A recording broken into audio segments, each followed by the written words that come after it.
sais très bien qu'on n'a pas les moyens pour l'instant.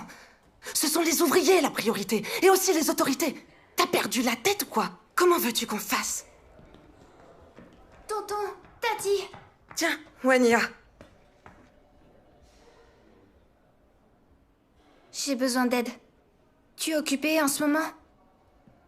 Mes parents sont tous les deux tombés malades. Seulement moi, il faut que j'étudie. Et Wenjing, elle n'y arrivera jamais toute seule.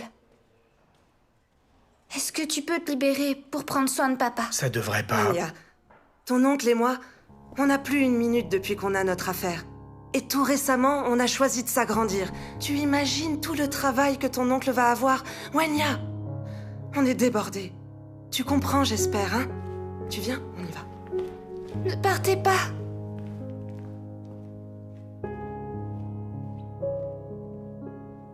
Allô? Bonjour Tati, c'est Wenya. Est-ce que tu serais disponible pour t'occuper de mon père? Ça me permettrait de préparer mon examen. Écoute, j'ai énormément de travail en ce moment. Je vais avoir du mal à me libérer. Ah, d'accord.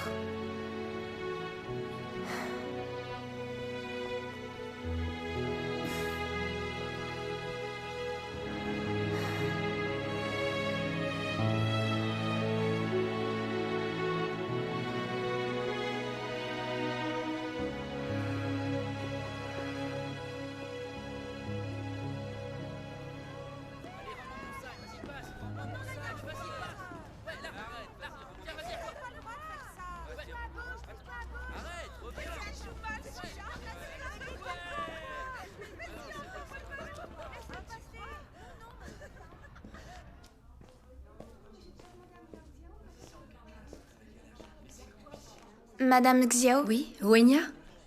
J'aurais besoin de m'absenter quelques jours. Et pour quelle raison tu t'absentes si souvent? En ce moment, mon père est à l'hôpital. Et dans la semaine, il doit passer de nombreux examens. Wenya, il reste 3 mois pour te préparer pour l'examen. Ce que tu traverses est une épreuve. Ton père est malade. Il faut t'occuper l'esprit. Fais-le en travaillant pour toi. Vous avez raison. Je vais réfléchir à tout ça. Wenya, elle est tellement adorable.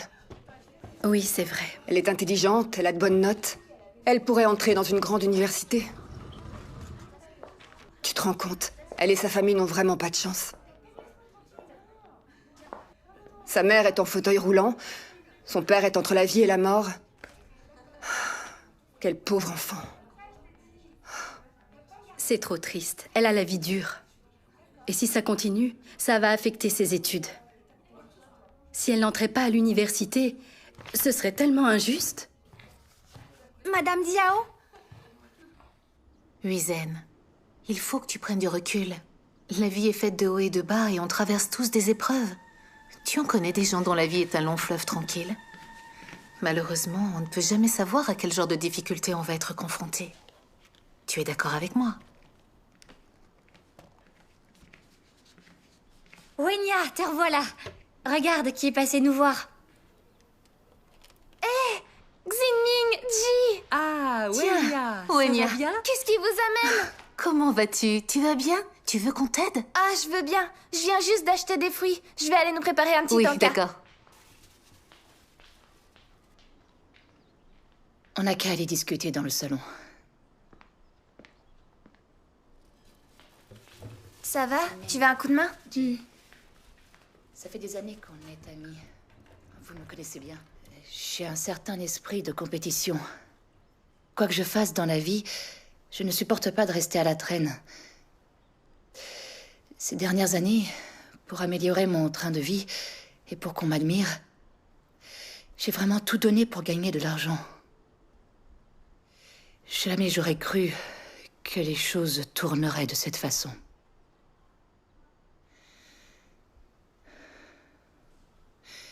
J'ai tout perdu. Je ne suis plus rien maintenant. Je suis malade. Et je suis devenue un fardeau pour mes filles. Pour tout vous dire, si mes filles n'étaient pas là, je n'aurais aucune raison de vivre. Oui, Zen, tu as tellement de chagrin. Je sais exactement ce que tu traverses. Quand on vit ce genre de choses, on est bouleversé. Il y a maintenant quelques années, je me suis complètement ruiné la santé. Je travaillais de jour et de nuit pour que mon fils aille à la fac. Mais il n'a pas été à la hauteur. Il n'est pas allé à l'examen d'entrée et il s'est mis à parier. Non seulement il a perdu l'argent de la famille, mais il se battait tout le temps jusqu'à ce qu'on le condamne. Il avait estropié quelqu'un. J'ai eu des moments très difficiles. J'avais perdu foi en la vie, j'étais inconsolable. Je ne comprenais pas pourquoi mon fils était devenu un tel bon à rien. Pourquoi il voulait humilier notre famille. J'étais au bout de mes forces, je ne pouvais plus continuer. Quelle histoire. Tellement de souffrance. Je comprends pas pourquoi la vie est si dure. Vous imaginez comme ce serait génial, une vie sans épreuves. Je pensais la même chose que toi à l'époque. Pourquoi la vie est à ce point semée d'embûches? Comment peut-on échapper à toute cette souffrance? J'ai trouvé des réponses, mais seulement après avoir commencé à croire en Dieu, quand j'ai compris certaines vérités. L'humanité est corrompue, alors toutes ces épreuves ont bien une raison d'être. Tu crois en Dieu? Croire en Dieu? Alors que j'étais arrivée dans une impasse, un collègue m'a présenté l'Évangile. Il a dit, tu vois, Dieu a créé l'humanité, et Dieu dirige toutes les destinées humaines. C'est lui qui décide où on va et d'où on vient, par quel chemin. Tout est écrit dans ses plans. Il m'a dit que si je croyais en Dieu, alors je pourrais comprendre le sens de la vie humaine. Que tout ce que moi je voyais comme des obstacles sur mon parcours, mes échecs et puis tous mes problèmes, tout est la volonté de Dieu. Nous aussi, nous avons vécu des situations difficiles. C'est justement grâce à ça que nous avons pu voir la vérité et obtenir la protection de Dieu afin de progresser sur le droit chemin. Pour en bénéficier, nous devons savoir nous fier à Dieu et rechercher la vérité en toutes choses. Et si nous en sommes capables, Dieu nous protégera. Il nous donnera une issue, balayera nos revers et résoudra nos problèmes. Ce collègue a aussi témoigné de l'œuvre de Dieu dans les derniers jours, et il m'a donné un livre, Les Paroles de Dieu. La parole apparaît dans la chair. Depuis ce jour-là, je lis les paroles de Dieu tous les jours, et je lui ai ouvert mon cœur. Je partage mes difficultés avec Dieu. Je prie souvent. On se réunit, mes frères et sœurs et moi, et on échange ces paroles. Ces moments-là me font tellement du bien. J'ai découvert que c'est Dieu qui contrôle le destin des gens. Il règne sur nous et il tient notre destin entre ses mains. Il est clair que si l'humain vit dans ces conditions, c'est parce qu'il a été corrompu par Satan. L'humanité a tourné le dos à Dieu, se privant ainsi de sa protection et s'est laissé attirer par Satan. Nous avons été accablés et dupés. Nos vies sont souffrances et tragédies. J'ai également découvert que les hommes sont guidés par l'orgueil et courent après la célébrité. Ce sont des manifestations du fléau de Satan. C'est pour ça que les gens traversent tant de souffrances. J'ai une vision claire de tout ça maintenant. Il s'avère que si Dieu nous laisse souffrir de cette façon, c'est pour que nous puissions voir clairement comment Satan s'amuse à accabler l'humanité. C'est la meilleure façon de nous faire haïr et rejeter Satan. C'est ce qui nous amène à nous rapprocher de Dieu, à chercher à vivre selon ses paroles, à chercher à nous débarrasser des entraves de la chair et à obtenir son salut. Telle est la volonté de Dieu. J'ai trouvé dans ses paroles une ligne de conduite à respecter. J'ai compris certaines vérités et j'ai compris le fond du problème. Je sens dans mon cœur que seul Dieu est amour, que seul Dieu peut tous nous sauver. Depuis que j'ai commencé à croire, je peux voir sa ligne de conduite, je peux voir également son salut et sa protection dans pas mal de choses. J'ai reçu l'illumination. C'est magnifique de croire en Dieu. Ça aide à savoir si on a choisi la bonne voie. Au travers de ces paroles, Dieu Tout-Puissant aborde le sujet de la souffrance et nous explique d'où elle vient. Mais justement, on devrait les regarder ensemble. Vous comprendrez mieux. Je peux venir voir? Bien sûr. Venez par là.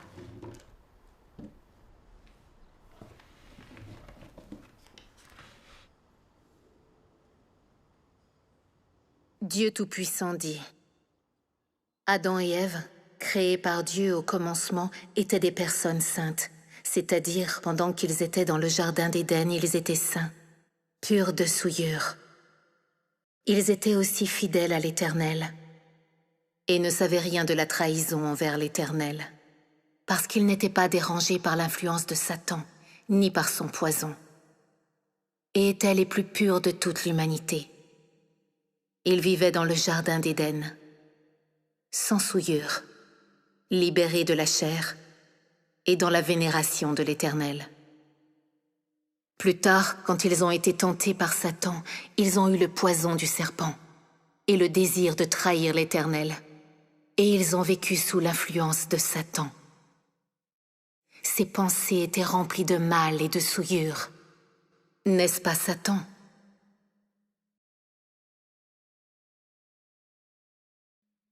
L'humanité s'est développée à travers des dizaines de milliers d'années d'histoire pour arriver là où elle est aujourd'hui. L'humanité de ma création originelle a depuis longtemps sombré dans la dégénérescence. Elle n'est déjà plus ce que je voulais. Et ainsi les gens tels que je les vois sont déjà indignes du nom d'humanité. Ils sont plutôt l'écume de l'humanité, pillée par Satan. Ils sont les cadavres pourris mais vivants dans lesquels Satan vit et dont il s'habille. Les gens ne croient pas du tout en mon existence. Et ils ne reçoivent pas mon arrivée. Satan corrompt les hommes par l'éducation, par l'influence des gouvernements et par les célébrités et les grands personnages.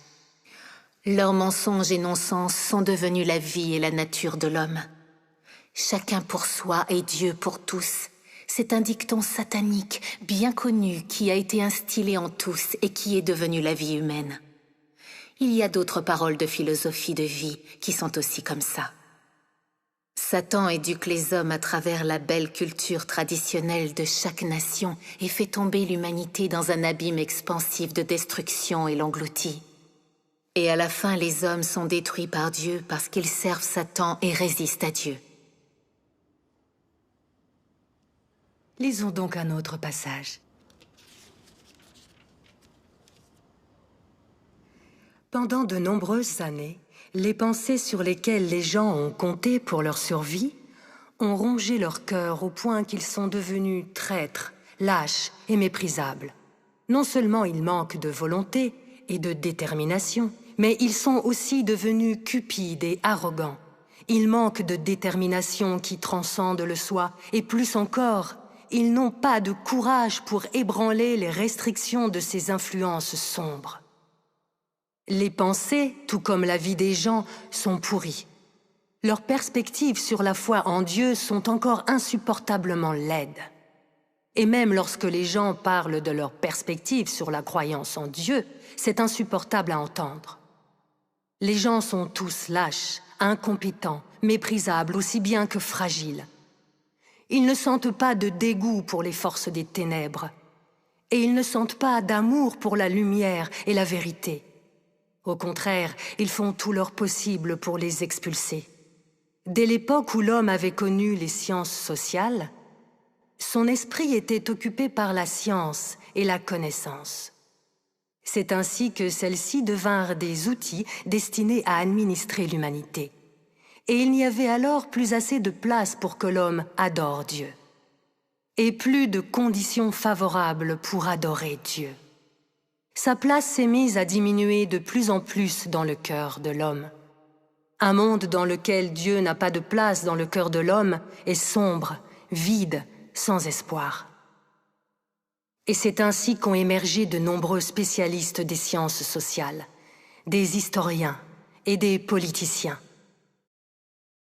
Et tous ont commencé à développer des théories des sciences sociales, la théorie de l'évolution et d'autres théories contrariant la vérité de la création de l'homme par Dieu pour remplir le cœur et l'esprit de l'homme.